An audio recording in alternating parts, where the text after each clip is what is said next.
Indian નેવીમાં ફરજ બજાવતા ભાવનગરના જવાનનું ફરજ દરમિયાન શહીદ થતાં તેમના પાર્થિવ દેહને ભાવનગર ખાતે લાવવામાં આવ્યા. ભાવનગરના કુંભારવાડ વિસ્તારમાં બાનુબેનની વાડી શેરી નંબર 4 ખાતે રહેતા યુવાન ઉસ્માનભાઈ એહસાનભાઈ અંસારી ગોવામાં ઇન્ડિયન નેવીમાં 2018થી ફરજ બજાવતા હતા, જ્યાં ફરજ દરમિયાન તેઓ શહીદ થતાં કુંભારવાડ વિસ્તારમાં શોકનું મોજું ફરી વળ્યું છે. જવાનના પાર્થિવ દેહને ગોવાથી અમદાવાદ હવાઈ માર્ગે લાવવામાં આવ્યા, જ્યાંથી તેમને રોડ માર્ગે ભાવનગર કુંભારવાડ લાવવામાં આવ્યા, જ્યાં ગાર્ડ ઓફ ઓનર સાથે તેમની દફન વિધિ કરવામાં આવી. Reporter Anwar Laxmidhar, Gujarat crime news, Bhavnagar.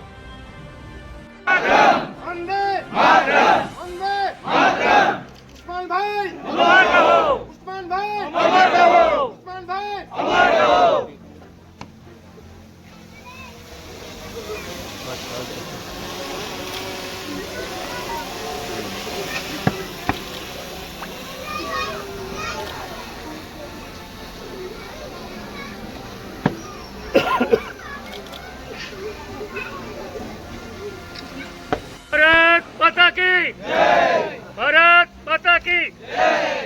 Usman Ghani तुम अमर रहो, अमर रहो, अमर रहो, ला इलाहा. હું નાનજીભાઈ ભલાભાઈ ડોડિયા, માજી સૈનિક, ભાવનગરનો. ઉસ્માનભાઈ ગોવાની અંદર પરમ દિવસે શહીદ થઈ ગયેલા. તેમની ડેથ બોડી ગોવામાંથી અમદાવાદ ગઈકાલે આવેલી રાત્રે 2-3 વાગે.